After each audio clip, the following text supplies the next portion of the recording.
we are the amazing Trey and Pops, aka Babyface and Heel.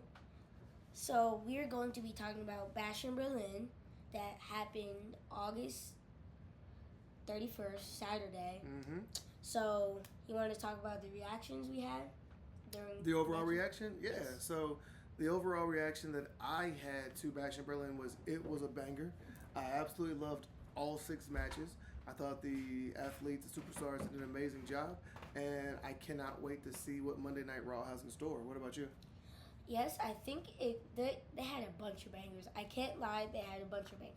And I can't wait for Monday Night Raw to come. Today, it's Monday, so it passed. We're just talking about it since it's the WWE pay-per-view that was the closest. So, Bash in Berlin, there's a lot of expected matches, like endings, but the moves at the end, we didn't know what were going to happen, so the moves at the end, we didn't think that was going to make them win, except for the first match. You want to talk about the first match? Cody Rhodes and Kevin Owens. Yes. Cody Rhodes and Kevin Owens was great, right? So leading up to this, it was all about who was going to take over, fight Cody. Cody came out and said it's got to be Kevin, right? He's the guy. He's got to do it. It wasn't expected. Did you expect Kevin Owens to be the one that No. No? I expected somebody like, actually, I don't even really know who he was going to pick. Yeah, me It neither. was expected. Me neither. But once he picked Kevin Owens, I'm like, all right, we'll see where this goes. I like the fact that they kept throwing in the other superstars that Kevin Owens decided to turn his back on throughout his career. That was interesting to see if he would do it to his friend Cody Rhodes as well. But he didn't. But did he? I mean, during the match, when he finally kicked the knee, right? Were you surprised that he went ahead and just kicked the knee? No. Right, come on. Like everybody, as I was sitting there, I was thinking, yeah, it's coming. He's got to do it eventually, right? Okay, so we get through the match, and toward the end of the match, they are exchanging stunners and crossroads. And did you think that Cody Rhodes had a chance to lose? Totally. After that, after 1 or 2 stunners, I thought it was it for Cody. I mean, after 1, that's a really hard move to complete. But 2, that's just plain hard. That's torture, basically. He survived 2 stunners? Yes, 3. Yeah, 3 stunners. So it was a wild match. It was back and forth, and it started the pay-per-view. I mean, come on. It started the Yes. pay-per-view? Yes. Yeah, I thought that was a great match to start the pay-per-view with. I was really excited toward the end of the match. Once we got to the end, I'm like, okay, Cody got it. We're still moving along the Cody train. I'm fine with the Cody train right now. He's doing a really good job, so why stop his momentum, right? So the promos leading up to it were good. The match was good. The ending was good. Was it what did you appreciate this storyline? Yes. I think it's a great storyline so far. Mm-hmm. I You think mean- it continues now? Yes, it does. Where do we go from here? I mean, he beat Kevin Owens fair and square. Where do we go from here? I think he's going to ask for a rematch, get beat again, and then go to the back of the line. He's got to go to the back of the line. If he gets beat twice, Yes. he's got to go to the back of the line. Yes, he But has did you to. get the? Like Sami Zayn and Braun Breaker. Yes, exactly. He has to go to the back of the line. So now Sami Zayn has to start over. But he wasn't in pay-per-view, so we can't talk about them yet. We'll talk about them in a minute, okay? Yes. So you're right. So we have Cody Rhodes and we have Kevin Owens. The match was great. Now what do we do? Second match. So the second match, Jade Cargill and Bianca Belair against Alba Fire and Isla Dawn. Mm-hmm. Yep. That was a good match. Did you expect them to win the belt though? No. Didn't? I did not expect for Jade Cargill. Yeah, I got to write this down. Yes. And Bianca Belair to win the belts. I thought that we were going to ride the NXT wave a little bit longer. That match is that tag team is nice. I like their moveset. It's really cool. But I mean, hey, we gotta jump on the Jade Cargill train eventually. Get back on that and continue it. So I'm not mad that they won it, but I didn't expect it. Who were you expecting to win this match? I was expecting them to keep the belt because they haven't had the belt for that long. And, WWE, if they haven't won the belt in that long, WWE isn't like NXT because No Mercy was the day after that. Chase U lost the belt first title defense. True. You're right. So WWE's not like NXT At all. at all. No. Which is not a bad thing. I mean, Yes. dropping the title is not a bad thing. It's not. It's not. It just gives the storyline a little bit more momentum, in my opinion. Sometimes we need that Technically, it's momentum. a good thing. Yeah, I was saying. So it can be like a 2-time WWE star. Yes. With the feel of the match, was it a good flow to the match? Did you enjoy how the match went? The moveset, yes, I enjoyed that. Mm-hmm. But the match could have been a little bit better. Okay. It could have brought a little bit more like finishing moves, stuff like that. Mm-hmm. Could have brought a little bit more of that. It didn't. It was a little bit lackluster on that one. Okay. But what was good about yours? So the best part of this match to me was the tag team move that Bianca Belair and Jade Cargill do at the end. I do like that move. I'm not sure why. I just like that tag team move. It seems to set up. It seems like it could be a really cool way to set up another move on top of that. But that is their finisher for now, so we'll just go with that. But I would love it if once Bianca Belair does her move, she jumps up on the rope and then does a frog splash or something. That I think would be pretty creative and cool to see it finishing that way. Yes, that'd be cool. Mm-hmm. You want to talk about the next match now? Yeah, let's talk about the next match. Next match. The third match. CM Punk against Drew McIntyre in a strap match. What do you think about that match? So let's be real. So we have a storyline that lasted 6 months without these guys ever having a wrestling match. That is genius. Let's be real. That was genius on Triple H's part. While CM Punk recovered from the injury, they were able to continue the storyline. That was amazing. I loved it. Loved watching it. Loved being a part of that. Great. Then, now we have Bash in Berlin, and we have them wrestling in a strap match. We still somehow or another have the bracelet. We still have the strap. Now we have the strap match, which I didn't realize both of these wrestlers had been in strap matches before. Drew McIntyre only one, but CM Punk a lot of strap matches, so he was used to this type of match. I don't know. How do I feel about the match? It was entertaining. It was predictable. Drew had already got him one, right? With Seth Rollins in the middle of that as the referee, and now we have CM Punk getting his revenge, getting his bracelet back. It was predictable. The action was good. I liked some of the segments. My favorite segment part of it probably was where as Drew had him on his shoulders and he was hitting the ring post, the turnbuckle, everyone he hit, CM Punk hit as well. So I thought that was interesting until, of course, he realized it, and then he had to pull them off, and then they hit each other, so it stopped and broke the light, which I didn't realize it broke the lights to stop the person's forward momentum. So that was interesting, too. But yeah, the match in itself the ending was predictable, but the match was pretty good.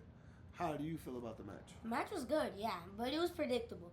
I mean, the ending, how CM Punk hit 4 go to sleeps, GTSs, whatever you want to call it. That was kind of cool.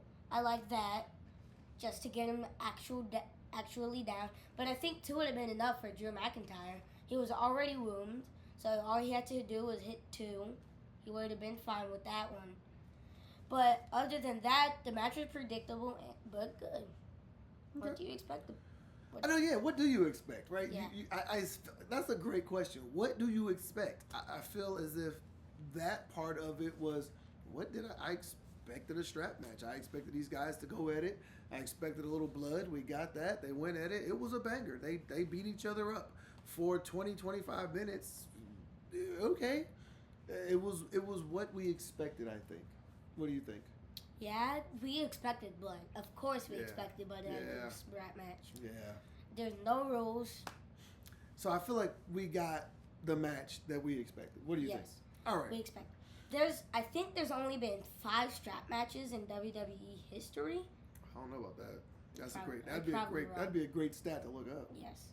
I'm probably wrong, though. We'll have to do that and post a note on here or something, right? To show people, yeah. It was 5 strap matches. Yeah. Okay. We can use the comments Yes. when we post it on YouTube. Okay. You want to do that? Use the Let's see what other people think. I like that. All right. Match number 4 of the night was Randy Orton. That's the main event. Oh, that is the main event. You're right. Rhea Ripley and Damian Priest against Liv Morgan and Dirty Dom. Yes. Okay. This storyline is taking a crazy turn, right? So go ahead and break it down. Talk to me about the storyline. Let's go. So it's all started in SummerSlam of 2024. Rhea Ripley, Liv Morgan for the title, women's title. I mean, the ending was crazy. I mean, who expected the ending? I did not. The ending was crazy. So let me go over the ending, because that's probably the most craziest part. The ending was Liv Morgan and Dominic, for no apparent reason, went with Liv Morgan and kissed her in front of Rhea Ripley. Yeah. So that turned into an interesting story. And that turned into an interesting story. Right. After that, it was Damian Priest and Gunther for the World Heavyweight title. Right. At this time, Damian Priest had the World Heavyweight title. So what he was doing was he had the title, and Finn Balor came out and put Gunther's foot over the ropes for a rope break. He would have had him. It was almost a 3 count. Right. So that was the implosion of the Judgment Day. Carlito's still in it, of course. Yeah, Finn Balor, Carlito, JD McDonough, Dirty Dom, and Liv Morgan. Yes. Yeah, so the new Judgment Day just doesn't feel as lethal or as good, I guess, as the previous Judgment Day. What do you think? Like, with Damian Priest and Rhea Ripley, that was really the only 2 people who are actually good. Finn Balor needs help with a lot of things now.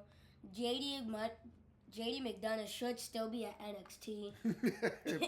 Big head McDonough. Yeah. I mean, you're right. So we have the storyline now where we have the implosion of the Judgment Day. We have Liv taking Dirty Dom away from Rhea. So now we come together at Bash in Berlin so that we can have a mixed tag match. Do you like mixed tag matches? I mean, they're interesting to watch because it's a boy and a girl. Here's the thing. The girl can hit at least him 20 times before he tags, which is so weird. Like, why can't you just let the boy fight the girl? They do in other wrestling promotions. Yes. So why can't they do it in WWE? I don't know. I don't know either, but I feel as if it's time that we can mix it up, men and women, and we can get some work done that way, because that'd be the more storyline, interesting. it would be interesting. It would put a new element to the WWE that they have not had before, right? So we have the match. The match is going on. It's kind of what we thought. Toward the end of it, who comes out? Finn Balor and JD McDonough. Right. Okay. So did you see that coming? Yes. All right. Yeah. It was easy to see coming. That was easy to see. Yes. I agree. I thought, well, if they're gonna come on out, they better come now. Like, let's get this match over with, So they did come out. They did. They got beat up. They couldn't even help. They did not. And so the ending. Who wins again? Rhea Ripley and Damian Priest. Yeah. Did you expect that? Yes. Yeah, I did. So is this the end of the feud? No. I don't think so either. So what's next in this feud? What do you predict is going to be next in this feud? Next in this feud, probably a Bad Blood match. Ooh. So that's coming. Yeah, it's in Atlanta, Georgia, right? Next month? Yeah, Bad Blood match would be fun. But it would have to be Priest versus Finn Balor, though. Yes. That's the matchup that I want to see. Priest versus Balor for... Well, he doesn't have the title. Gunther has the title, so I guess it's not for a title. But then do we have Liv and... Ooh, wait. It'd be better if it was a street fight. Okay. I like that idea. Street fight, But Priest that's probably not going versus to Finn happen. Balor. Because then you can have other people coming out. You have the Judgment Day coming out Yeah. again. And it would be legal for them to come out and try to beat up Priest. That would be good. So then you would have Liv Morgan versus Rhea Ripley again. Would we do this again? Yes. But Yeah. it'd be interesting if she still had the title at that point, but it wasn't a title match. So That'd be Liv, right? interesting. Liv. So Liv still has a title. Yes. So what kind of match could they have? Like, let's predict. Like, what kind of match would you want to see? Or what's your dream match between Liv and Rhea right now? What kind of match? Dream match, Rhea Ripley and Liv Morgan. Really, a dream match against them would probably be a steel cage match. Yes, that's what I was gonna say too. I want to see a cage match. Yes. Yes, I agree with that. I want to see a cage match. I want them jumping off of that cage. I want it. I want a beat down. I want a straight banger. That is what I would love to see at Bad Blood. Yes, I agree with you on that one. That'd be a cool match to see. All right, so that was match 4. Yes. So match 5. That's the main event. That was the main. I thought it was 6 matches. No, it was only 5 matches. Oh. I think NXT had 6. Oh, No Mercy was 6 matches? Yes. Got it. Okay. So then we get to the last match, and the last match is... Gunther versus Randy Orton for the World Heavyweight title. Okay, come on. The ending, the ending, come on. That was a good match, though. I knew you were going to complain about the ending. I'm not complaining about the ending. I think the ending was creative. Okay. It wasn't bad. I think it was creative. Okay. Why are you calling it creative? What did you like about it? I was calling it creative because the way he won. Randy Orton passed out. Who would expect that? Yeah, the Viper. Passing out. Ugh, I didn't see that one coming. Me neither. Put him in a sleeper hold. Put him in another sleeper hold. Put him in another sleeper hold. I was like, oh, come on. Viper's getting out of this. He's going to RKO him. He might win his title. He might not. He doesn't win the title. Nobody expected him to win the title because if you saw, they closed up too much because we saw his face when he came out. So people knew he wasn't going to win the belt. You didn't. So you're saying, and we talked about this the other day, which had me cracking up, by the way. So you're saying when an athlete comes out, when one of these superstars comes out, you can look at their face and go, they're not going to win the title. Yes. So did you see anybody else not winning throughout the course of the night? Yes, I did actually. Who? Liv Morgan. You didn't think she was Actually, winning? no. Isla Dawn and Alba Fire had a straight face. They didn't have like a sad face. They had a straight face. Yeah. Which could mean signs of losing the belt. But that's their character, though. Their characters are meant to be a straight face, to not give away what's happening in the match. Their characters are supposed to do that. Some characters are supposed to do that. Not every character, though. Okay, I understand. So then we had the match. The match was great. The match was what it was, mainly because of the storyline leading up to it, right? Yes. And they were hyping this match up a lot. Like, maybe every 2 minutes when a commercial came on, that was at least one of the commercials. Yes, I agree. This match was highly hyped. But let's be honest, it was supposed to be. Yes. Right? It's the main event. Yeah. We wanted to stay for the end, and we wanted to see if Gunther would relinquish the title. As we saw, he did not. Right? What's next for Gunther? I think he has almost a record-breaking title run. He's a good, and the title that he gave him, that's totally fine. They could have gave him at least the Intercontinental. Again, he's good with the Intercontinental. Talking about Gunther, right? Yes. Yeah, he was good. 666 days. That's 2 years. Yeah, that's a while. Yeah. Almost 2 years, yeah. Yeah, because there was a preview that said 2022. Right. So you get a Gunther run with the Intercontinental title. He drops it. Then you get a Gunther run now with the heavyweight title, right? So he has the heavyweight title. He's gonna make a run. We see that. He's had the stat is 75% of the time that he's been in the WWE, he's had a belt. Yes. Quite a bit of time if you think about it. So now that he has this belt, who is his next opponent? Who would that be specifically?